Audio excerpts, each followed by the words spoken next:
Bienvenidos a una nueva inmersión. Esta vez nos adentramos en el mundo de la filosofía, pero no se asusten. No, nada de densos tratados. Exacto. Hoy exploramos el mundo de Sofía de Jostein Gaarder. Una novela que te engancha como un thriller, pero que a la vez te abre la mente a las grandes preguntas de la vida. ¿Quiénes somos? ¿De dónde venimos? ¿A dónde vamos? Preguntas que todos nos hemos hecho alguna vez.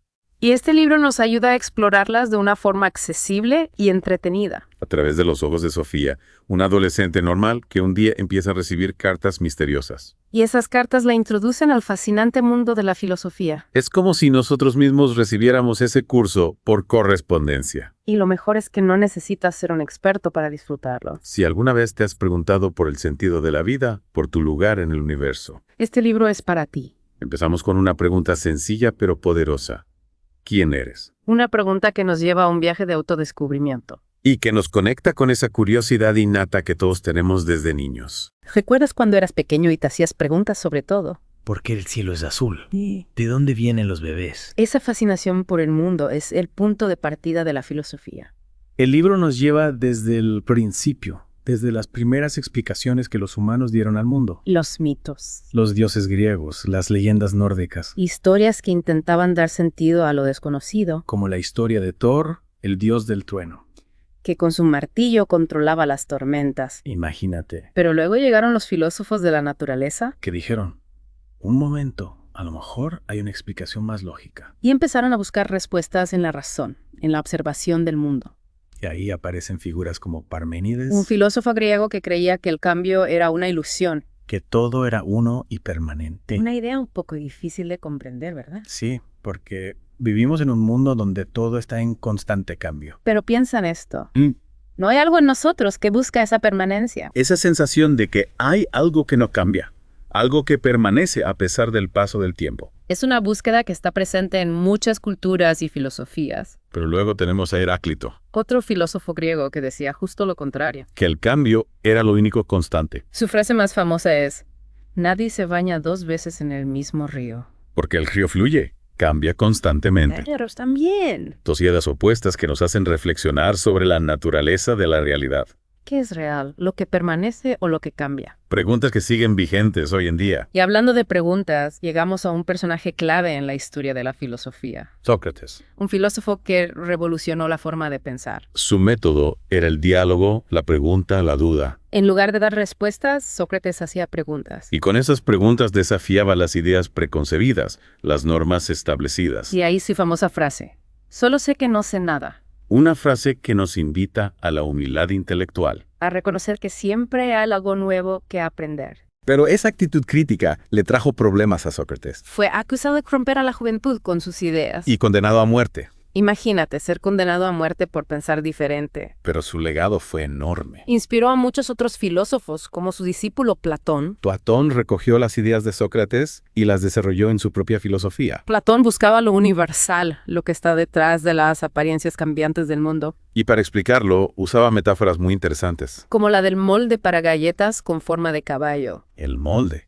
Sí, imagínate un molde con la forma perfecta de un caballo. Ajá, Ese molde es la idea universal del caballo. ya veo. Y cada galleta que haces con ese molde es una representación imperfecta de esa idea. Me encanta esa analogía. Es como la idea de belleza, ¿no? Exacto. Existe una idea universal de belleza, pero cada persona la interpreta de forma diferente. Platón creía que existía un mundo de ideas perfectas, inmutables. Y que nuestro mundo era solo una copia imperfecta de ese mundo. Una idea fascinante, pero que luego fue desafiada por otro gran filósofo. Aristóteles. El alumno rebelde que se atrevió a cuestionar a su maestro Platón. A diferencia de Platón, Aristóteles se fijaba en el mundo real, en las cosas que podemos observar. Y para entender el cambio, propuso las 4 causas. La causa material, la formal, la eficiente y la final. ¿Y eso cómo se aplica a nuestra vida diaria? Por ejemplo, si vemos una silla, Sí. la causa material es la madera de la que está hecha. La formal es su diseño. La eficiente es el carpintero que la hizo. Y la final es su propósito, para sentarse. Exactamente. Entonces, cada cosa tiene una historia, una razón de ser. Desde su origen hasta su función. Y esa búsqueda de la causa de las cosas es una parte esencial de la filosofía. Y es fascinante ver cómo el mundo de Sofía nos lleva a través de estas diferentes ideas. mostrándonos cómo la filosofía ha evolucionado a lo largo de la historia, Un viaje que nos lleva a la Edad Media. donde la filosofía se fusionó con la religión. Piensa en San Agustín. San Agustín. Intentó unir el pensamiento griego con el cristianismo. Ajá, como adaptar las ideas clásicas a la nueva fe. Exacto. Para él, la verdad última residía en Dios. Y la razón era un don divino. Para comprender esa verdad. Entonces la filosofía se convierte en una herramienta para explorar la fe. Claro, y hablando de fe y razón, no podemos olvidar a Santo Tomás de Aquino, Santo Tomás, un gigante de pensamiento medieval. que intentó integrar la filosofía de Aristóteles con la teología cristiana. Una tarea ambiciosa, ¿no? Combinar la lógica con la fe. Aquino creía que la razón nos puede llevar a la puerta de la fe. Pero que para cruzarla, Necesitamos algo más. es como si la razón nos mostrara el camino, pero la fe nos diera el impulso para recorrerlo. Una imagen muy potente. Y esa tensión entre razón y fe sigue presente hoy, ¿no? Sí, totalmente. Pienso en los debates sobre ciencia y religión, Donde a veces parece que hay que elegir un bando. como si la razón y la fe fueran incompatibles. Pero no tiene que ser así. Es una lucha que está dentro de nosotros mismos. La necesidad de comprender el mundo con la lógica. Pero también de buscar un significado que va más allá. De lo que podemos ver y tocar. Exacto. Y esa búsqueda de un fundamento sólido para el conocimiento. Nos lleva a Descartes. Descartes, el padre de la filosofía moderna. Con su famosa frase.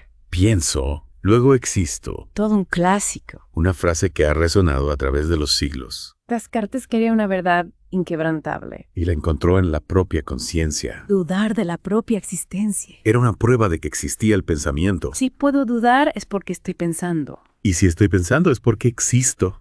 Casi un trabalenguas filosófico. Pero muy profundo. Descartes puso al individuo, al sujeto pensante, En el centro del conocimiento. y esa idea influyó mucho en el desarrollo del racionalismo. La razón como fuente principal del conocimiento. Pero no todos estaban de acuerdo. Claro, ahí entran los empiristas, Como Locke y Hume, que decían que el conocimiento viene de la experiencia. de lo que percibimos con los sentidos. Entonces, nacemos con la mente en blanco. Como una hoja de papel. Y la experiencia va escribiendo en ella. Esa era la idea de los empiristas. Entonces, ¿de dónde viene nuestro conocimiento? De la razón o de la experiencia. Es la eterna pregunta. Es ahí en donde entra Kant, Kant, el gran conciliador. que intentó unir ambas ideas. ¿Cómo? Decía que la razón y la experiencia trabajan juntas. Para construir el conocimiento, Nuestra mente no solo recibe información pasivamente. sino que la organiza y la interpreta. Exactamente. Kant creía que nuestra mente tiene estructuras innatas. Que dan forma a la experiencia. Es como si tuviéramos un software mental. Que nos permite entender el mundo. Fascinante, ¿verdad? Y hablando de entender el mundo, No podemos olvidar el romanticismo. una rebelión contra la razón fría y calculadora. Los románticos valoraban la emoción, la intuición, la imaginación, Buscaban una verdad más profunda, que no se encontraba solo en la lógica. sino en el arte, la poesía, la naturaleza. Querían recuperar la magia y el misterio. Que la razón a veces apaga. Y dentro de ese contexto, Aparece Hegel Un filósofo que intentó comprender la historia. como un proceso dialéctico. Dialéctico.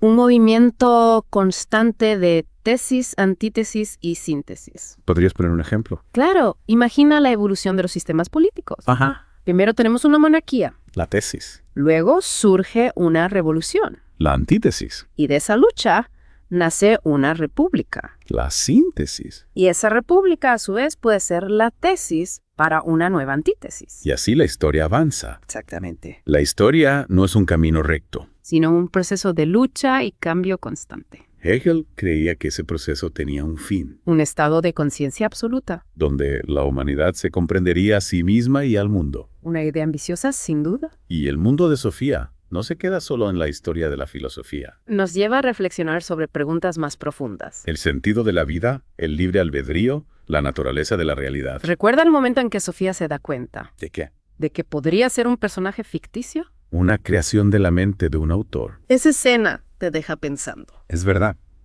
¿Qué pasaría si nosotros también fuéramos personajes en una novela? Con nuestras vidas escritas por alguien más, ¿Es una idea que nos desestabiliza? pero que también nos puede liberar.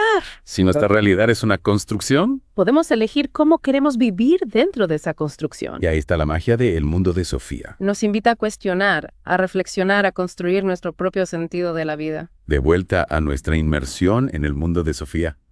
Ya hemos recorrido un largo camino. Desde los mitos hasta el existencialismo. Sí. Un viaje fascinante por la historia del pensamiento. Y lo que hace este libro tan especial ¿Qué sería? es que no solo te habla de ideas abstractas, sino que las trae a la vida, en metáforas y símbolos. Claro. Como el jardín, por ejemplo. Exacto, el jardín. Al principio, Sofía se siente atraída por ese misterioso jardín detrás de su casa. Y a medida que avanza en su curso de filosofía, Está descubriendo nuevos rincones. nuevas plantas, nuevos secretos, El jardín es como una representación de su mente, que se va expandiendo. floreciendo con cada nuevo conocimiento Es una metáfora hermosa. de cómo la filosofía nos abre a nuevas perspectivas. Y no podemos olvidar el espejo. Ah, el espejo, otro símbolo clave. Sofía encuentra un espejo mágico Un espejo mágico. que le permite ver a Hilde, Hilde, la otra protagonista de la historia. un juego de espejos que nos hace pensar en la naturaleza de la realidad. ¿Somos nosotros también un reflejo en algún espejo cósmico? Una pregunta que nos deja la cabeza dando vueltas. Y al final del libro, Sofía y Alberto descubren algo sorprendente, ¿qué descubren? que son personajes ficticios, Personajes ficticios. creados por la mente de un autor. Imagínate darte cuenta de que eres un personaje en una novela, Una revelación impactante. que nos invita a pensar en el poder de la imaginación, Si somos producto de la mente de alguien, que nos impide crear nuestra propia realidad. una pregunta que nos desafía a ser más conscientes de nuestro papel en el mundo. Y lo que me encanta de El mundo de Sofía ¿Qué te encanta? es que nos invita a pensar, A cuestionar, a no dar nada por sentado. sin ser aburrido o complicado, Al contrario, es un libro que te atrapa. que te deja con ganas de saber más. De seguir explorando el mundo de las ideas. Y esa es la esencia de la filosofía, ¿no? No se trata de tener todas las respuestas. Sino de mantener viva la llama de la curiosidad, La búsqueda del conocimiento. como dice el autor. Lo único que necesitamos para ser buenos filósofos es la facultad de asombro. Y el mundo de Sofía nos ayuda a redescubrir ese asombro. Esa capacidad de maravillarnos ante el misterio de la vida. Si esta inmersión te ha picado la curiosidad, Y quieres seguir explorando, te invitamos a escuchar el audiolibro completo en Audible. encontrarás un enlace para obtener un mes gratis. En el primer comentario debajo de este podcast. No pierdas la oportunidad de sumergirte en el fascinante mundo de El mundo de Sofía. Y hasta aquí nuestra inmersión de hoy. Nos vemos en la próxima.